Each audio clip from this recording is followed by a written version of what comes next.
Cult of fear Asaram Bapu.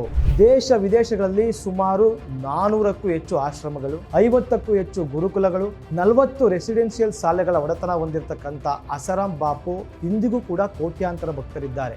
ಹಾಲಿ ಪ್ರಧಾನಿ ನರೇಂದ್ರ ಮೋದಿ ಅವರು, ಮಾಜಿ ಪ್ರಧಾನಿ ಅಟಲ್ ಬಿಹಾರಿ ವಾಜಪೇಯಿ, ಕಾಂಗ್ರೆಸ್ ಪಕ್ಷದ ಮಾಜಿ CM ದಿಗ್ವಿಜಯ್ ಸಿಂಗ್, ಹೀಗೆ ದೊಡ್ಡವರೇ ಈ ಅಸಾರಾಂ ಬಾಪುರವರ ಪಾದತಲದಲ್ಲಿದ್ದಾರೆ. ಆಶ್ರಮದ ಕಡೆಯಿಂದ ಹೇಳ್ತಾರೆ, ನಿಮ್ಮ ಮಕ್ಕಳು ತಪ್ಪಿಸ್ಕೊಂಡಿದ್ದಾರೆ ಇಬ್ಬರು ಕೂಡ ಅಂತೇಳಿ. ಆಗ ಪೋಷಕರಿದ್ದರು, ಅವರು ಪೊಲೀಸ್ ಸ್ಟೇಷನಲ್ಲಿ ಕಂಪ್ಲೇಂಟ್ ಕೊಡಲಿಕ್ಕೆ ಅಂತ ಹೋಗ್ತಾರೆ. ಅಷ್ಟರಲ್ಲಿ ಆಗಲೇ ಆಶ್ರಮದ ಇಬ್ಬರು ವ್ಯಕ್ತಿಗಳು ಅದೇ ಪೊಲೀಸ್ ಸ್ಟೇಷನ್ನಿಂದ ಹೊರಗಡೆ ಬರ್ತಾ ಇರ್ತಾರೆ. ಇನ್ನೂ ಮುಂದುವರೆದೇನು ಹೇಳ್ತಾರೆ ಅಂತಂದರೆ, ನೋಡು, ನಿನ್ನ ದೇಹದೊಳಗಿರ್ತಕ್ಕಂಥ ಈ ಒಂದು ದೇವವನ್ನು ನಾನು ತೆಗಿತೀನಿ, ನಾನು ಹೇಳ್ದಂಗೆ ನೀನೆಲ್ಲ ಕೇಳಬೇಕು ಅಂತ. ಯಾಕೆಂದರೆ ದೇವರನ್ನು ಪೂಜಿಸೋರಿಗೆ ಮಧ್ಯವರ್ತಿಗಳ ಅಗತ್ಯ ಇಲ್ಲ ಅಂತೇಳಿ ಭಾಳಷ್ಟು ಜನ ಬಂದು ಹೇಳಿದ್ದಾರೆ. Cult of fear Asaram Bapu. Saint or sinner, what is the truth? ಭಯದ ಆರಾಧನೆ ಅಸಾರಾಂ ಬಾಪು, ಸಂತನೇ ಅಥವಾ ಪಾಪಿಯೇ, ಸತ್ಯವೇನೋ ಎಂಬ ಹೆಸರಿನಲ್ಲಿ ಡಿಸ್ಕವರಿ ಪ್ಲಸ್ OTTಯಲ್ಲಿ ಇತ್ತೀಚೆಗೆ ಒಂದು ವೆಬ್ ಸೀರೀಸ್ ಬಿಡುಗಡೆಯಾಗಿದೆ. ಇದು ಹೇಳಿ ಕೇಳಿ ಸ್ವಯಂ ಘೋಷಿತ ದೇವಮಾನವ ಅಸಾರಾಂ ಬಾಪು ಬಗ್ಗೆ ಇರ್ತಕ್ಕಂಥ ಚಿತ್ರ. ಕಾಕತಾಳೀಯ ಅಂತಂದರೆ, ಇತ್ತೀಚೆಗೆ ಜನವರಿ 15ನೇ ತಾರೀಕು ಇದೇ ಅಸಾರಾಂ ಬಾಪು ಜೈಲಿನಿಂದ ಮಧ್ಯಂತರ ಜಾಮೀನಿನ ಮೇಲೆ ಬಿಡುಗಡೆಯಾಗಿದ್ದಾರೆ. ತಮ್ಮ ಜೋಧ್ಪುರದ ಆಶ್ರಮದಲ್ಲಿದ್ದಾರೆ. ಈ ಸಂದರ್ಭದಲ್ಲಿ ಈ ಸಾಕ್ಷ್ಯಚಿತ್ರ ಬಿಡುಗಡೆಯಾದದ್ದೇ ತಡ ಬಹಳಷ್ಟು ಅಭಿಮಾನಿಗಳು, ಅಂದರೆ ಏನು ಅಸಾರಾಂ ಬಾಪುರವರ ಅನುಯಾಯಿಗಳು, ಅಭಿಮಾನಿಗಳು ದೊಡ್ಡ ಮಟ್ಟದ ಗದ್ದಲ ಗಲಾಟೆಯನ್ನು ಶುರು ಮಾಡಿದ್ದಾರೆ. ಡಿಸ್ಕವರಿ ಪ್ಲಸ್ OTT ಚಾನಲ್ ಏನು ಮುಂಬೈನಲ್ಲಿದೆ ಅದರ ಮೇಲೆ ದಾಳಿ ಮಾಡಿದ್ದಾರೆ. ಅಲ್ಲಿನ ಉದ್ಯೋಗಿಗಳಿಗೆ ಅವರು ಪ್ರಾಣ ಬೆದರಿಕೆಯನ್ನು ಹಾಕಿದ್ದಾರೆ. ಅಂದರೆ ಯಾವ ಕಾರಣಕ್ಕೂ ಈ ಸಾಕ್ಷ್ಯಚಿತ್ರ ಇದು ನಡೀಬಾರ್ದು, ಇದನ್ನು ಪ್ರಸಾರ ಮಾಡಬಾರ್ದು ಅಂತಕ್ಕಂಥ ಒಂದು ದೊಡ್ಡ ಗದ್ದಲವನ್ನು ಮಾಡ್ತಾ ಇದ್ದಾರೆ. ಇದು ಎಲ್ಲಿಗಂಟ ಹೋಗಿದೆಯಪ್ಪ ಅಂತಂದರೆ, ಡಿಸ್ಕವರಿ ಪ್ಲಸ್ ಚಾನಲ್ ತನ್ನ ಉದ್ಯೋಗಿಗಳಿಗೆ ವರ್ಕ್ ಫ್ರಮ್ ಹೋಮ್ ಅವಕಾಶವನ್ನು ಕೊಟ್ಟಿದೆ. ಅಷ್ಟು ಮಾತ್ರ ಅಲ್ಲದೆ ಸುಪ್ರೀಂ ಕೋರ್ಟ್ನಲ್ಲಿ ಅರ್ಜಿ ಹಾಕಿ ನಮಗೆ ರಕ್ಷಣೆ ಬೇಕು ಅಂತ ಕೇಳ್ಕೊಳ್ತಾ ಇದೆ. ಅಂದರೆ ಯಾವ ಮಟ್ಟಿಗೆ ಅಸಾರಾಂ ಬಾಪುರವರ ಅಭಿಮಾನಿಗಳು ತಮ್ಮ ಆರಾಧ್ಯ ದೈವದ ವಿರುದ್ಧ ಒಂದು ಸಿನಿಮಾ ಬಂದಿದೆ, ಅದು ಯಾವ ಕಾರಣಕ್ಕೂ ಪ್ರಸಾರ ಆಗಬಾರ್ದು ಅಂತಕ್ಕಂಥ ಗದ್ದಲ ಗಲಾಟೆಯನ್ನು ಆರಂಭಿಸಿದ್ದಕ್ಕೆ ಇದು ಒಂದು ಉದಾಹರಣೆ. ಸುಪ್ರೀಂ ಕೋರ್ಟ್ ಕೂಡ ಹಲವಾರು ರಾಜ್ಯಗಳ ಪೊಲೀಸರಿಗೆ ರಕ್ಷಣೆ ನೀಡುವಂತೆ ಆದೇಶವನ್ನು ಕೊಟ್ಟಿದೆ. ಅಂದರೆ ಈ ಯಾರು ಈ ಅಸಾರಾಂ ಬಾಪು, ಆತನ ಹಿನ್ನೆಲೆ ಏನು, ಆ ಸೈಂಟ್ ಆರ್ ಸಿನ್ನರ್ ಚಿತ್ರದಲ್ಲಿ ಏನಿದೆ ಅಂತಕ್ಕಂಥದ್ದನ್ನ ಈ ವಿಡಿಯೋ ಮೂಲಕ ನಾವು ತಿಳಿಯೋಣ. ದೇಶ ವಿದೇಶಗಳಲ್ಲಿ ಸುಮಾರು 400ಕ್ಕೂ ಹೆಚ್ಚು ಆಶ್ರಮಗಳು, 50ಕ್ಕೂ ಹೆಚ್ಚು ಗುರುಕುಲಗಳು, 40 ರೆಸಿಡೆನ್ಷಿಯಲ್ ಶಾಲೆಗಳ ಒಡೆತನ ಹೊಂದಿರತಕ್ಕಂಥ ಅಸಾರಾಂ ಬಾಪು ಆಲಿಯಾಸ್ ಆಸುಮಾಲ್ ಸಿರ್ಮಲಾನಿ ಅಂತಕ್ಕಂಥವ್ರಿಗೆ ಇಂದಿಗೂ ಕೂಡ ಕೋಟ್ಯಾಂತರ ಭಕ್ತರಿದ್ದಾರೆ. ಭಕ್ತರು ಅಂದರೆ ಸಾಮಾನ್ಯ ಭಕ್ತರಲ್ಲ.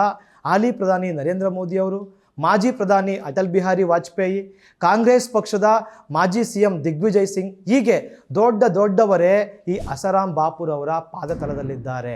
ಅಷ್ಟಕ್ಕೂ ಈ ಅಸಾರಾಂ ಬಾಪು ಬೆಳೆದಿದ್ದೇಗೆ, ಈ ವ್ಯಕ್ತಿ ಉಟ್ಕೊಂಡಿದ್ದೇಕೆ ಅಂತನ್ನುವಾಗ ಆತನ ಹಿನ್ನೆಲೆಯನ್ನು ನಾವು ಗಮನಿಸ್ತಕ್ಕಂಥದ್ದು ಬಹಳ ಮುಖ್ಯವಾದದ್ದು. ನಾವೀಗ ಸ್ವಾತಂತ್ರ್ಯದ ಪೂರ್ವಕ್ಕೆ ಹೋಗೋಣ.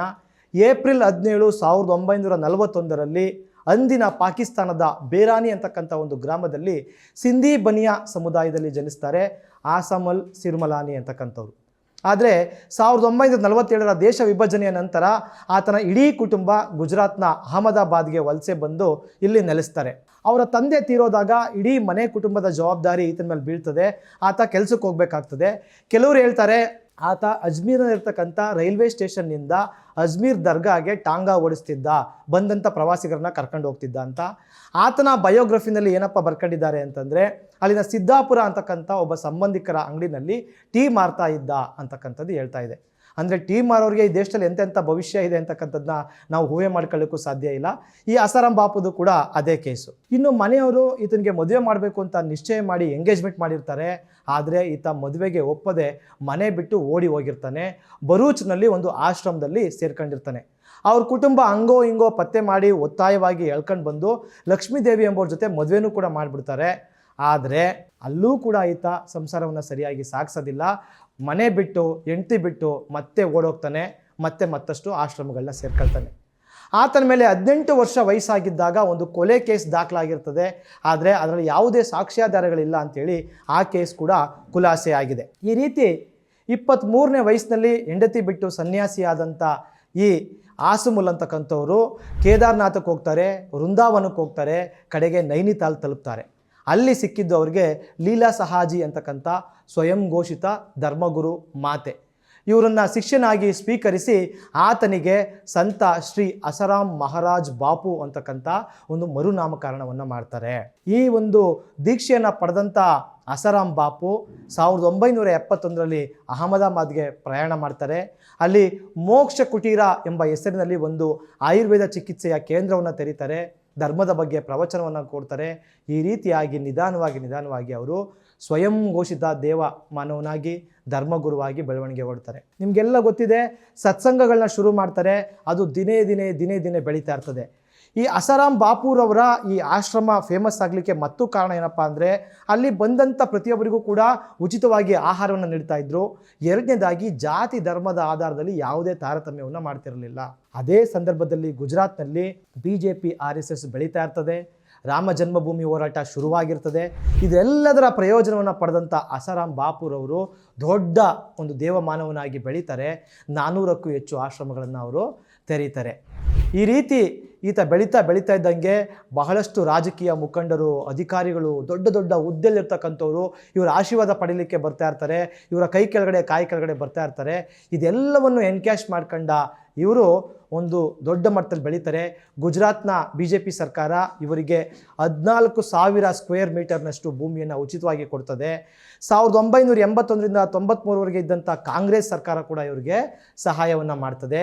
ಈ ರೀತಿಯಾಗಿ ಅಸಾರಾಂ ಬಾಪುರವರು ದೊಡ್ಡ ಮಟ್ಟದ ಹೆಸರು, ಖ್ಯಾತಿ, ಹಣ, ಅಧಿಕಾರ, ಆಸ್ತಿ ಎಲ್ಲವನ್ನೂ ಮಾಡ್ತಾರೆ. ಈ ಎಲ್ಲ ಬಂದಾಗ ಮನುಷ್ಯರು ಹಾಳಾಗ್ತಾರೆ ಅನ್ನಲಿಕ್ಕೆ ಅಸಾರಾಂ ಬಾಪು ಕೂಡ ಕಾರಣ. ಯಾಕೆಂದರೆ 1997ರಲ್ಲಿ ಇವ್ರ ಮೇಲೆ ಒಂದು ಆರೋಪವನ್ನು ಬರ್ತದೆ. 20 ವರ್ಷದ ಯುವತಿಯೊಬ್ಬರು ಅಸಾರಾಂ ಬಾಪು ತನ್ನ ಮೇಲೆ ಮಾಡಿದ್ದಾನೆ ಅಂತೇಳಿ ಕೇಸನ್ನು ದಾಖಲಾಗ್ತಾರೆ. ಆದರೆ ಇದು ಯಾವ ಮಾಧ್ಯಮಗಳಲ್ಲೂ ಸುದ್ದಿ ಆಗೋದಿಲ್ಲ. ಗುಜರಾತ್ನ ಒಂದು ಸ್ಥಳೀಯ ಮಾಧ್ಯಮದಲ್ಲಿ ಮಾತ್ರ ವರದಿ ಆಗಿರ್ತದೆ. ಆ ನಂತರ ಆ ಕೇಸ್ ಏನಾಯಿತು ಅನ್ನೋದ್ರ ಬಗ್ಗೆ ಇಲ್ಲಿಯವರೆಗೂ ಕೂಡ ಮಾಹಿತಿ ಇಲ್ಲ. ಇನ್ನು ಮೋದಿಯವರು ಒಂದು ಕೇಂದ್ರ ಅಧಿಕಾರಕ್ಕೆ ಬರಲಿಕ್ಕೆ ಪ್ರಯತ್ನ ಪಡ್ತಿದ್ದ ಸಂದರ್ಭ, ಅವರು ಗುಜರಾತಲ್ಲೂ ಕೂಡ ಹಲವಾರು ಚುನಾವಣೆಗಳಲ್ಲಿ ಗೆಲ್ಲಬೇಕು ಅಂತ ಪ್ರಯತ್ನ ಪಡ್ತಾ ಇರ್ತಾರೆ. ಅವರು ಕೂಡ ಈ ಒಂದು ಅಸಾರಾಂ ಬಾಪುರವರ ಸತ್ಸಂಗಕ್ಕೆ ಹೋಗಿ ಅವರ ಆಶೀರ್ವಾದವನ್ನು ಪಡೆದು ಅವರ ಸಹಾಯವನ್ನು ಪಡಿತಾರೆ. ಅವರೊಬ್ಬರೇ ಅಲ್ಲ, ನಾನು ಈಗಾಗಲೇ ಹೇಳಿದಂತೆ ಬಹಳಷ್ಟು ಪಕ್ಷಗಳ ಬಹಳಷ್ಟು ರಾಜಕಾರಣಿಗಳು ಈ ಅಸಾರಾಂ ಬಾಪುರವರ ಒಂದು ಆಶೀರ್ವಾದ ಪಡೀಲಿಕ್ಕೆ ಆನಂದ ತುದಿದರಾಗಿ ನಿಂತಿರ್ತಾರೆ. ಅಂದರೆ ಇಷ್ಟೆಲ್ಲ ಪ್ರಭಾವಿ ಆಗಿದ್ದ ಅಂತ ಅಸಾರಾಂ ಬಾಪು ಆ ಪ್ರಭಾವವನ್ನು ಒಳ್ಳೆದಕ್ಕೆ ಬಳಸ್ಕೊಳ್ಳೋ ಬದಲು ಕೆಟ್ಟದಕ್ಕೆ ಬಳಸ್ಕೊಂಡಿದ್ದಕ್ಕೆ ಹೆಚ್ಚು. ಹಾಗಾಗೇ 2008ರವರೆಗೆ ದೊಡ್ಡ ದೇವಮಾನವನಾಗಿ ಮೆರೆದಂಥ ಅಸಾರಾಂ ಬಾಪುರವರು ಆ ನಂತರ 2008ರಿಂದ ಕುಸಿಲಿಕ್ಕೆ ಆರಂಭಿಸ್ತಾರೆ. ಅವರ ಡೌನ್ಫಾಲ್ ಅಂತಕ್ಕಂಥದ್ದು ಶುರುವಾಗ್ತದೆ. ಇದೆಲ್ಲ ಆರಂಭ ಆಗಿತ್ತು. ಹೀಗೆ 2008ರಲ್ಲಿ ಅವರ ಆಶ್ರಮ ಏನು ಗುಜರಾತ್ನಲ್ಲಿ ಮೊಟೆರಾ ಆಶ್ರಮ ಇದೆ, ಅಲ್ಲಿ ಒಂದು ಗುರುಕುಲ ನಡೆಸ್ತಾ ಇರ್ತಾರೆ. ಅಲ್ಲಿಗೆ ಸ್ಥಳೀಯರೊಬ್ಬರು ತನ್ನ ಮಗ ಮತ್ತು ತನ್ನ ಅಣ್ಣನ ಮಗ ಇಬ್ಬರನ್ನು ಕೂಡ ಅಡ್ಮಿಷನ್ ಮಾಡಿಸಿರ್ತಾರೆ. ಭಾಳ ಸಲ ಬಂದು ತಮ್ಮ ಮಕ್ಕಳನ್ನ ನೋಡಿ ಹೋಗ್ತಾ ಇರ್ತಾರೆ, ಚೆನ್ನಾಗಿ ಕಲಿತಾ ಇರ್ತಾರೆ ಅಂತೇಳಿ. ಆದರೆ ಜುಲೈ 3, 2008ರಲ್ಲಿ ಅವರು ಮಕ್ಕಳನ್ನ ನೋಡ್ಕೊಂಡು ಮನೆಗೆ ಹೋಗ್ತಾರೆ. ಅವತ್ತು ರಾತ್ರಿ ಆ ಒಂದು ಪೇರೆಂಟ್ಸ್ಗೆ ಫೋನ್ ಬರ್ತದೆ ಆಶ್ರಮದಿಂದ. ಮಕ್ಕಳು ಆಶ್ರಮದಲ್ಲಿಲ್ಲ, ನಿಮ್ಮ ಮನೆಗೆ ಬಂದಿದ್ದಾರಾ ಅಂತ ಕೇಳ್ತಾರೆ. ಇವ್ರು ಹೇಳ್ತಾರೆ, ಇಲ್ಲ ನಮ್ಮ ಮನೆಗೇನು ಬಂದಿಲ್ಲ, ಮಧ್ಯಾಹ್ನ ತಾನೇ ಸಿಕ್ಕಿದ್ರಲ್ಲ ಅಂತೇಳಿ. ಆಶ್ರಮದ ಕಡೆಯಿಂದ ಹೇಳ್ತಾರೆ, ನಿಮ್ಮ ಮಕ್ಕಳು ತಪ್ಪಿಸ್ಕೊಂಡಿದ್ದಾರೆ ಇಬ್ಬರು ಕೂಡ ಅಂತೇಳಿ. ಆಗ ಪೋಷಕರಿದ್ದರು, ಅವರು ಪೊಲೀಸ್ ಸ್ಟೇಷನಲ್ಲಿ ಕಂಪ್ಲೇಂಟ್ ಕೊಡಲಿಕ್ಕೆ ಅಂತ ಹೋಗ್ತಾರೆ.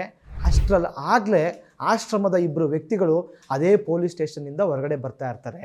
ಪೊಲೀಸರು ಈ ಪೋಷಕರ ಒಂದು ಕಂಪ್ಲೇಂಟನ್ನು ದಾಖಲಿಸ್ಕೊಳ್ಳೋದೇ ಇಲ್ಲ, ಬದಲಿಗೆ ಬೈದು ಕಳಿಸ್ತಾರೆ, ಸರಿಯಾಗಿ ಹುಡ್ಕೋಗ್ರಿ ಅಂತೇಳಿ. ಆ ಆಶ್ರಮಕ್ಕೆ ಹೋಗಿ ಕೇಳ್ತಾರೆ.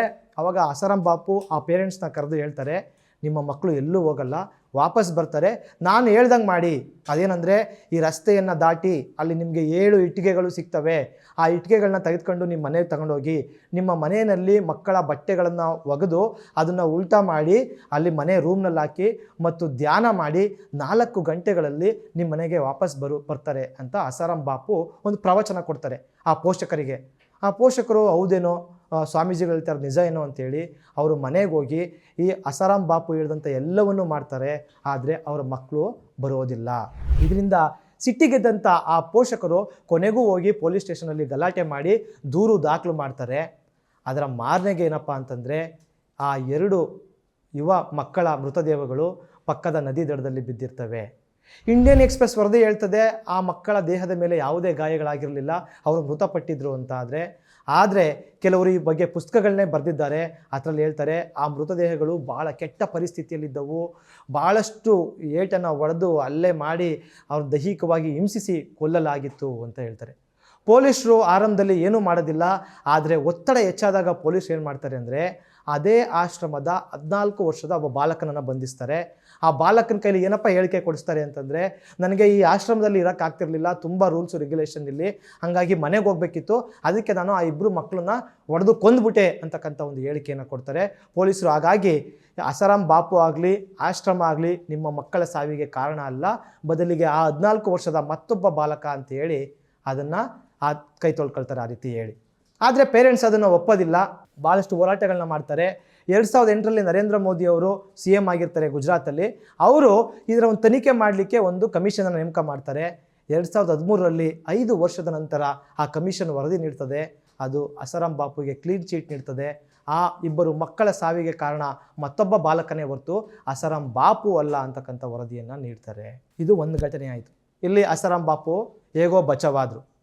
ಎರಡನೇ ಘಟನೆ 2013ರ ಆಗಸ್ಟ್ 15 ಸ್ವಾತಂತ್ರ್ಯ ದಿನಾಚರಣೆ. ಇಡೀ ದೇಶದ ತುಂಬ ನಮಗೆ ಸ್ವಾತಂತ್ರ್ಯ ಬಂದ ಸಂಭ್ರಮದಲ್ಲಿರ್ತೀವಿ. ಆದರೆ ಜೋಧ್ಪುರದ ಒಂದು ಕುಟುಂಬ ಮಾತ್ರ ನೋವಿನ ಯಾತನೆಯಲ್ಲಿ ಮುಳುಗಿರ್ತದೆ. ಯಾಕಪ್ಪ ಅಂತಂದರೆ ಅವತ್ತು ಅಲ್ಲಿನ ಜೋಧ್ಪುರದಲ್ಲಿ IPS ಅಧಿಕಾರಿಯಾಗಿ ಅಜಯ್ ಲಾಂಬಾ ಅಂತಕ್ಕಂಥವ್ರು ಇರ್ತಾರೆ. ಅವರಿಗೆ ಒಂದು ಫೋನ್ ಬರ್ತದೆ. ಆ ಫೋನು ಇಡೀ ಅಸಾರಾಂ ಬಾಪುವಿನ ಒಂದು ಜೀವನವನ್ನೇ ತಿರುವು ಮರುವು ಮಾಡಿದಂಥ ಘಟನೆ ಅದಾಗಿರ್ತದೆ. ಅದೇನಪ್ಪ ಫೋನಲ್ಲಿ ಬಂದ ಮಾಹಿತಿ ಅಂತಂದರೆ, ಡೆಲ್ಲಿಯಿಂದ ಸ್ಟಾರ್ ನ್ಯೂಸ್ ರಿಪೋರ್ಟರ್ ಒಬ್ಬರು ಫೋನ್ ಮಾಡಿರ್ತಾರೆ. ಸರ್, 16 ವರ್ಷದ ಅಪ್ರಾಪ್ತ ಬಾಲಕಿ ಮೇಲೆ ಅಸಾರಾಂ ಬಾಪುರವರು ಮಾಡಿದ್ದಾರೆ ಅಂತಕ್ಕಂಥ ಒಂದು ಪೋಕ್ಸ್ಕೋ ಕೇಸು ದಾಖಲಾಗಿದೆ, IPC ಸೆಕ್ಷನ್ ಅಡಿಯಲ್ಲಿ FIRಗಳು ದಾಖಲಾಗಿದೆ ಅಂತ ಹೇಳ್ತಾರೆ. ಅದನ್ನು ನಂಬಲಿಕ್ಕೆ ಆ ಒಂದು ಲಾಂಬಾಗೆ ಸಾಧ್ಯ ಆಗೋದಿಲ್ಲ, ದೊಡ್ಡ ಶಾಕಲ್ಲಿರ್ತಾರೆ. ಅದೇ ಸಮಯದಲ್ಲಿ ಏನು ಡೆಲ್ಲಿಯ DCP ಕೂಡ ಅಜಯ್ ಲಾಂಬಾಗೆ ಫೋನ್ ಮಾಡಿ ಹೇಳ್ತಾರೆ, ನಿಮ್ಮ ಜ್ಯೂರಿಡಿಕ್ಷನಲ್ಲಿ ಈ ಘಟನೆ ನಡೆದಿದೆ, 16 ವರ್ಷದ ಬಾಲಕಿ ಮೇಲೆ ಆಗಿದೆ ಅಂತಕ್ಕಂಥ ಒಂದು ಕಂಪ್ಲೇಂಟ್ ಆಗಿದೆ, ಅದನ್ನು ನೋಡಿ ವಿಚಾರಿಸಿ ಅಂತೇಳಿ. ಆಗ ಅವರು ಜೋಧ್ಪುರದ ಬಳಿಯ ಮನಾ ಎಂಬ ಗ್ರಾಮದಲ್ಲಿ ಈ ಘಟನೆ ನಡೆದಿರ್ತದೆ, ಅಲ್ಲಿಗೆ ಹೋಗ್ತಾರೆ. ಹೋದರೆ ಅಸಾರಾಂ ಬಾಪು ಮತ್ತು ಅವರ ಇಡೀ ಅಭಿಮಾನಿಗಳು ಅಲ್ಲಾಗಲೇ ನೆರೆದಿರ್ತಾರೆ. ಅದು ಒಂದು ದೊಡ್ಡ ಬಂಗ್ಲೆ ಆಗಿರ್ತದೆ, ಹೊರಗಡೆ ಮಾತ್ರ ಚಿಕ್ಕ ಗುಡಿಸಿನ ಥರ ಕಾಣ್ತಾ ಇರ್ತದೆ. ಭಾಳ ದೊಡ್ಡ ಐಷಾರಾಮಿ ಜೀವನವನ್ನು ಅಸಾರಾಂ ಬಾಪು ಮಾಡ್ತಾ ಇರ್ತಾರೆ. ಆಗ ಪೊಲೀಸರು ಮೊದಲದಾಗಿ ಆ ಸಂತ್ರಸ್ತೆ ಏನಿರ್ತಾರೆ 16 ವರ್ಷದ ಬಾಲಕಿ, ಅವರ ಹೇಳಿಕೆಯನ್ನು ದಾಖಲು ಮಾಡಲಿಕ್ಕೆ ಶುರು ಮಾಡ್ತಾರೆ.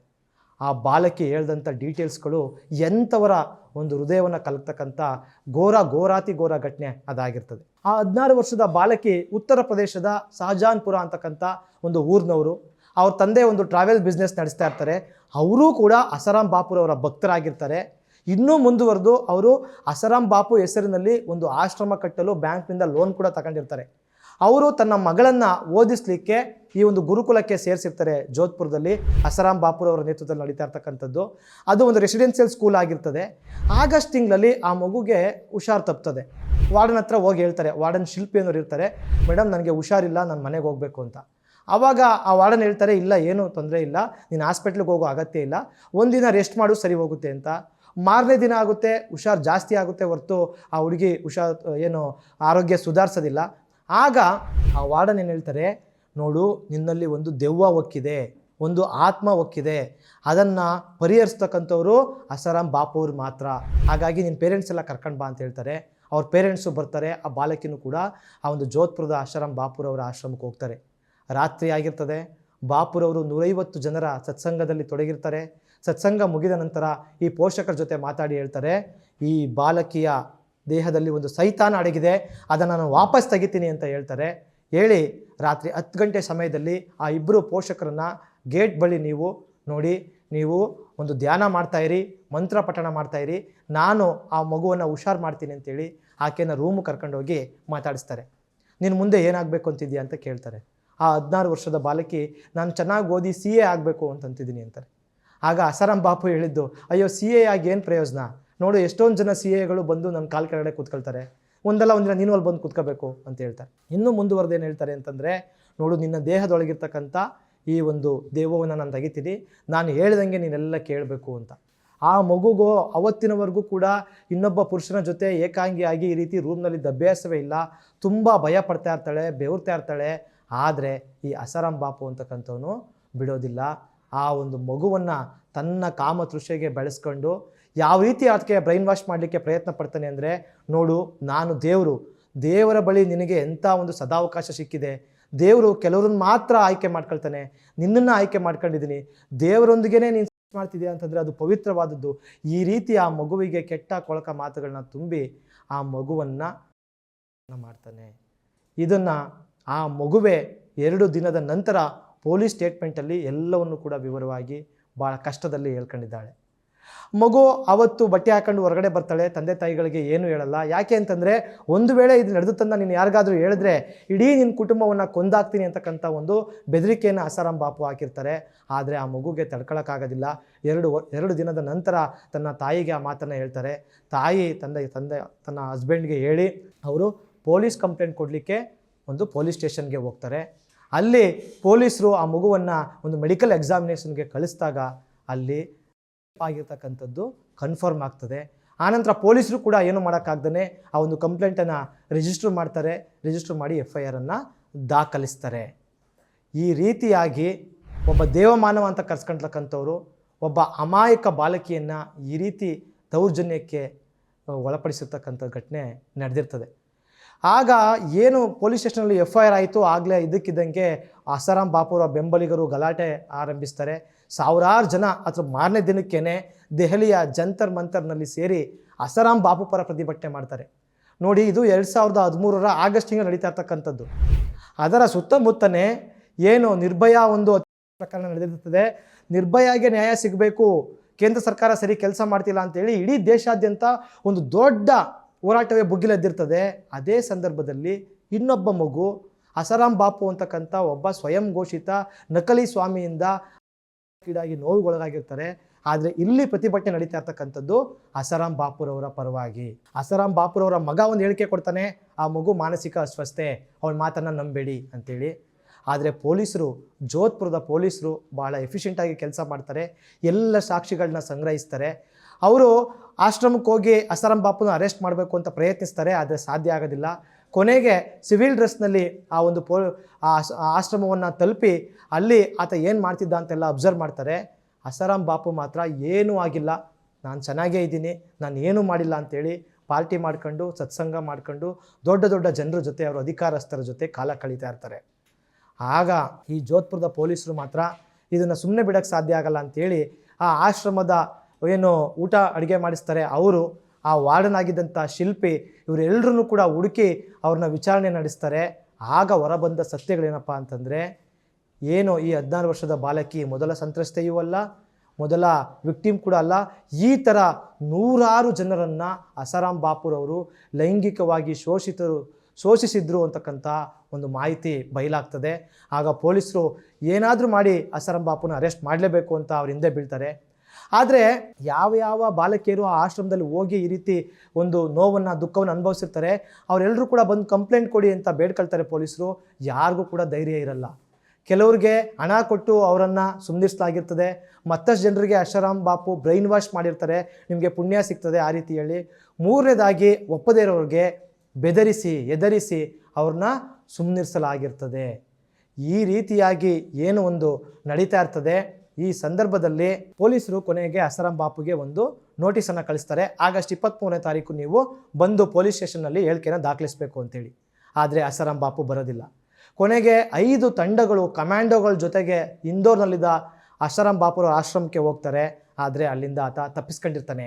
ಇಡೀ ದೇಶಾದ್ಯಂತ ಎಲ್ಲ ನಗರಗಳಲ್ಲಿ ಕಟ್ಟೆಚ್ಚರವನ್ನು ಪೊಲೀಸರು ವಹಿಸ್ತಾರೆ. ಆದರೆ ಅಸಾರಾಂ ಬಾಪು ಸಿಗದೇ ಇಲ್ಲ. ಕೊನೆಗೆ ಆಗಸ್ಟ್ 30ನೇ ತಾರೀಕು ಪೊಲೀಸರು ಪತ್ರಿಕಾಗೋಷ್ಠಿ ನಡೆಸಿ ಹೇಳ್ತಾರೆ, ನಮಗೆ ಅಸಾರಾಂ ಬಾಪುವನ್ನು ಹಿಡಿಲಿಕ್ಕೆ ಸಾಧ್ಯ ಆಗ್ತಾ ಇಲ್ಲ.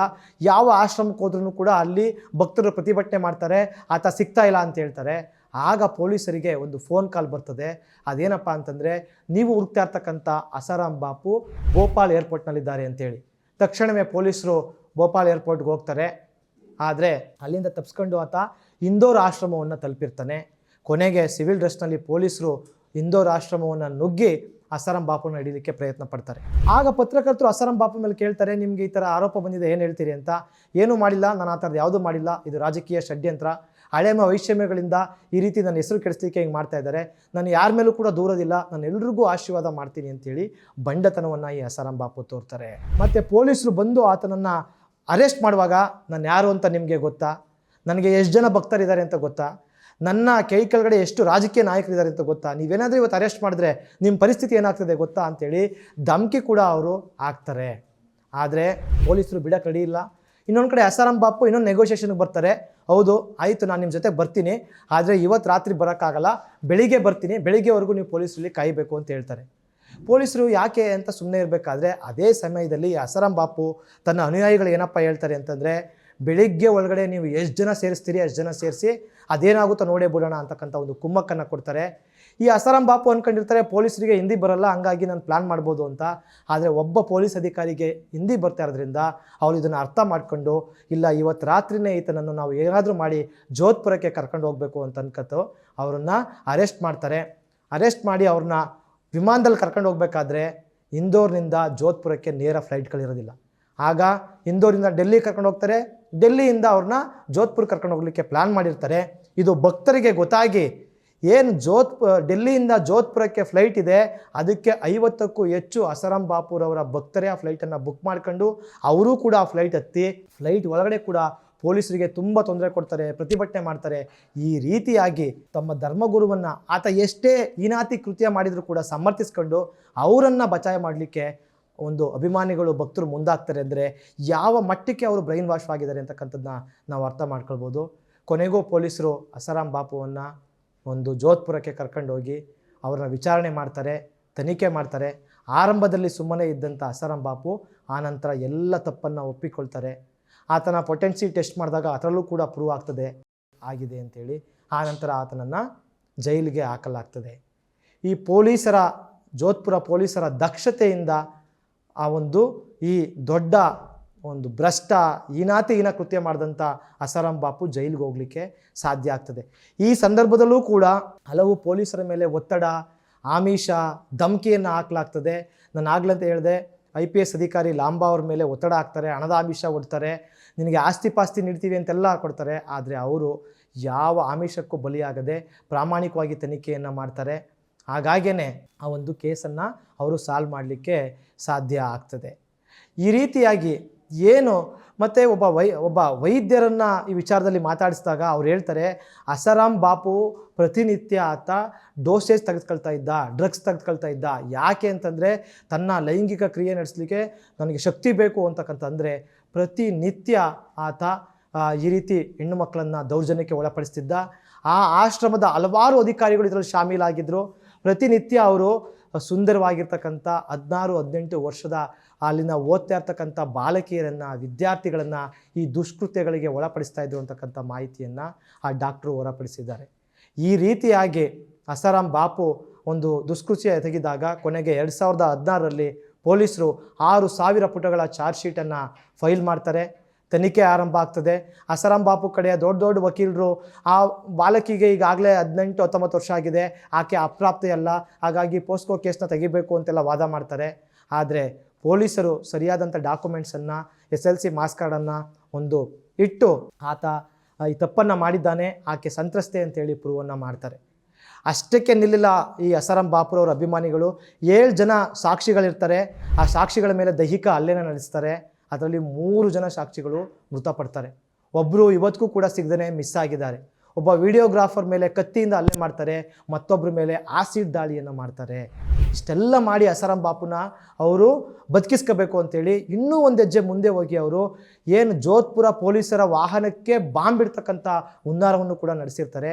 ಆದರೆ ಪೊಲೀಸರು ಇದೆಲ್ಲವನ್ನು ಮೀರಿ ಒಂದು ಸರಿಯಾದ ತನಿಖೆ ನಡೆಸಿದ ಪರಿಣಾಮ 25 ಏಪ್ರಿಲ್ 2018ರಲ್ಲಿ ಜೋಧ್ಪುರ ಕೋರ್ಟು ಅಸಾರಾಂ ಬಾಪುಗೆ ಜೀವಾವಧಿ ಶಿಕ್ಷೆಯನ್ನು ವಿಧಿಸ್ತದೆ. 2019ರಲ್ಲೂ ಕೂಡ ಸೂರತ್ನ 2 ಬಾಲಕಿಯರು ಅಸಾರಾಂ ಬಾಪು ನಮ್ಮ ಮೇಲೆ ಅತ್ಯಾಚಾರ ಮಾಡಿದ್ದಾರೆ ಅಂತೇಳಿ ದೂರನ್ನು ಕೊಡ್ತಾರೆ. ಆ ಕೇಸಲ್ಲೂ ಕೂಡ ಕೋರ್ಟು 2023ರಲ್ಲಿ ಅಸಾರಾಂ ಬಾಪು ಮತ್ತು ಆತನ ಮಗನಿಗೆ ಜೀವಾವಧಿ ಶಿಕ್ಷೆಯನ್ನು ವಿಧಿಸಲಾಗಿದೆ. ಅಂದರೆ ತಮ್ಮ ಜೀವಮಾನವಿಡೀ ದುಷ್ಕೃತ್ಯಗಳನ್ನೇ ಮಾಡ್ತಾ, ಹೆಣ್ಮಕ್ಳನ್ನ ಹಿಂಸಿಸ್ತಾ, ಶೋಷಿಸ್ತಾ, ಲೈಂಗಿಕ ದೌರ್ಜನ್ಯ ಎಸೆತಾ ಇನ್ನೊಂದು ಕಡೆ ಭಾಳ ಸುಭಗುರು ಥರ ಫೋರ್ಸ್ ಕೊಡ್ತಾ ನಾವು ದೇವರು ಧರ್ಮಗುರುಗಳು ಪ್ರಪಂಚ ಸರಿ ಮಾಡ್ತೀವಿ ಅಂತ ಮಾತಾಡ್ತಿರ್ತಕ್ಕಂಥ ಅಸಾರಾಂ ಬಾಪುವಿನ ನಿಜ ಚರಿತ್ರೆ ಇಲ್ಲಿ ಅನಾವರಣಗೊಂಡಿದೆ. ಇದೇ ನಿಜ ಚರಿತ್ರೆಯನ್ನು ಈ ಸಾಕ್ಷ್ಯಚಿತ್ರ ಏನಿದೆ, ಸಂತನೆ ಅಥವಾ ಪಾಪಿ ಅಂತಕ್ಕಂಥ ಸಾಕ್ಷ್ಯಚಿತ್ರ ಹೊರ ತರಿಸ್ತಾ ಇದೆ. ಹಾಗಾಗಿನೇ ಆ ಚಿತ್ರ ಹೊರಗಡೆ ಬಂದರೆ ಎಲ್ಲಿ ಭಕ್ತರಿಗೆ ಅಭಿಮಾನಿಗಳಿಗೆ ನೈಜತೆ ಗೊತ್ತಾಗ್ಬಿಡ್ತದೆ ಅಂತೇಳಿ ಅದನ್ನು ಬ್ಯಾನ್ ಮಾಡಿಸ್ಲಿಕ್ಕೆ, ಅದು ಪ್ರಸಾರ ಆಗದಂತೆ ತಡಿಲಿಕ್ಕೆ ಒಂದು ಹುನ್ನಾರವನ್ನು ಮಾಡ್ತಾ ಇದ್ದಾರೆ. ಜೋಧ್ಪುರ ಪೊಲೀಸರಿಗೆ ಈ ವಿಚಾರದಲ್ಲಿ ನಾವು ಹ್ಯಾಟ್ಸ್ ಆಫನ್ನು ಹೇಳಬೇಕು. ಒಬ್ಬ ವ್ಯಕ್ತಿ ಆತ ಎಷ್ಟೇ ದೊಡ್ಡವನಾಗಿದ್ರೂ ಕೂಡ ಕಾನೂನಿನ ಮುಂದೆ ಒಂದೇ, ಆತ ತಪ್ಪಿತಸ್ಥ ಅಂತಕ್ಕಂಥದ್ದನ್ನ ಒಂದು ಪ್ರೂವ್ ಮಾಡಲಿಕ್ಕೆ ಇದೊಂದು ತಾಜಾ ಉದಾಹರಣೆ ಆಗಿದೆ. ನಮ್ಮಲ್ಲೂ ಕರ್ನಾಟಕದಲ್ಲೂ ಸ್ವಯಂ ಘೋಷಿತ ಹಲವಾರು ಈ ರೀತಿಯ ದೇವಮಾನವರಿದ್ದಾರೆ, ಸ್ವಾಮೀಜಿಗಳಿದ್ದಾರೆ. ಅವ್ರ ಮೇಲೂ ಕೂಡ 10 ಪ್ರಕರಣಗಳು, ಕಿಡ್ನಾಪ್ ಪ್ರಕರಣಗಳು ಬಂದಿವೆ. ಆದರೆ ಅವ್ರಿಗೆ ಯಾವ ರೀತಿಯ ಶಿಕ್ಷೆ ಆಗ್ತಾ ಇದೆ, ಅವ್ರ ಮೇಲೆ ಯಾವ ಥರದ ತನಿಖೆ ನಡೀತಾ ಇದೆ, ಸೌಜನ್ಯಳ ಸಾವಿಗೆ ನ್ಯಾಯ ಇದುವರೆಗೂ ಸಿಕ್ಕಿಲ್ವಲ್ಲ. ನಮ್ಮ ಕರ್ನಾಟಕದ ಪೊಲೀಸರಿಗೂ ಕೂಡ ಈ ಒಂದು ಜೋಧ್ಪುರದ ಪೊಲೀಸರು ಮಾದರಿಯಾಗಲಿ. ಈ ಪಾಪಿಯೇ ಅಥವಾ ಸಂತನೆ ಅಂತಕ್ಕಂಥ ಸಾಕ್ಷ್ಯಚಿತ್ರ ಯಾವುದೇ ಕಾರಣಕ್ಕೂ ಬ್ಯಾನ್ ಆಗಲಿಕ್ಕೆ ಬಿಡಬಾರ್ದು. ಅದನ್ನು ಪ್ರತಿಯೊಬ್ಬರು ಕೂಡ ನೋಡಬೇಕು. ಅಂದರೆ ಯಾರೆಲ್ಲ ದೇವಮಾನವರು ಅಂತ ಹೇಳ್ಕೊಂಡು ಬರ್ತಾರೆ ಅವರು ನಿಜವಾಗ್ಲೂ ಕೂಡ ಒಳ್ಳೆ ಕೆಲಸ ಮಾಡ್ತಿದ್ದಾರಾ, ಕೆಟ್ಟ ಕೆಲಸ ಮಾಡ್ತಿದ್ದಾರಾ ಅಂತೇಳಿ ಜನ 2-3 ಸಲ ಯೋಚನೆ ಮಾಡಿ ಪ್ರಶ್ನೆ ಮಾಡಿ ಅವ್ರನ್ನ ಒಪ್ಕೊಳ್ಬೇಕಾಗಿದೆ. ಯಾಕೆಂದರೆ ದೇವರನ್ನು ಪೂಜಿಸೋರಿಗೆ ಮಧ್ಯವರ್ತಿಗಳ ಅಗತ್ಯ ಇಲ್ಲ ಅಂತೇಳಿ ಭಾಳಷ್ಟು ಜನ ಬಂದು ಹೇಳಿದ್ದಾರೆ ಸಂತರು. ಹಾಗಾಗಿ ಈ ಸ್ವಯಂ ಘೋಷಿತ ದೇವರುಗಳ ಬಗ್ಗೆ ದಯವಿಟ್ಟು ಎಲ್ಲರೂ ಎಚ್ಚರಿಕೆಯಿಂದಿರಿ.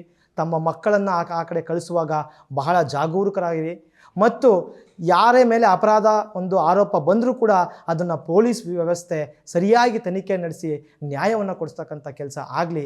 ಅಸಾರಾಂ ಬಾಪು ಅಂತವರಿಗೆ ಶಿಕ್ಷೆ ಈಗ ನೋಡಿ, ಅಸಾರಾಂ ಬಾಪು ಆ ರೀತಿ ಜೋಡಿ ಮಾಡಿ 100 ದುಷ್ಕೃತ್ಯಗಳನ್ನ ಮಾಡಿ ಜೈಲಲ್ಲಿದ್ದರೂ ಕೂಡ ಕೋರ್ಟ್ ಅವರಿಗೆ ಜನವರಿ 15ರಿಂದ ಮಾರ್ಚ್ 31ರವರೆಗೆ ಸುಮಾರು 75 ದಿನಗಳ ಕಾಲ ಅವರಿಗೆ ಮಧ್ಯಂತರ ಜಾಮೀನನ್ನು ಕೊಟ್ಟಿದೆ. ಇದೆಲ್ಲವನ್ನು ತಿದ್ಕೊಳ್ಬೇಕು. ಈ ರೀತಿಯ ದುಷ್ಕೃತ್ಯಗಳು ನಿಲ್ಲಬೇಕು. ಭಾರತದ ಹೆಣ್ಣು ಮಕ್ಕಳ ಮೇಲಿನ ದೌರ್ಜನ್ಯ ನಿಲ್ಲಬೇಕು ಅಂತೇಳಿ ನಾವೆಲ್ಲರೂ ಒತ್ತಾಯಿಸೋಣ. ನಮಸ್ಕಾರ, ಧನ್ಯವಾದಗಳು. ಮತ್ತಷ್ಟು ವಿಶೇಷ ವಿಡಿಯೋಗಳನ್ನು ನೋಡಲು ಮತ್ತು ಹೊಸ ವಿಡಿಯೋಗಳ ಬಗ್ಗೆ ತಿಳಿಯಲು eDina.com ಯೂಟ್ಯೂಬ್ ಚಾನೆಲ್ ಸಬ್ಸ್ಕ್ರೈಬ್ ಮಾಡಿ ಮತ್ತು ಬೆಲ್ ಐಕಾನ್ ಕ್ಲಿಕ್ ಮಾಡಿ.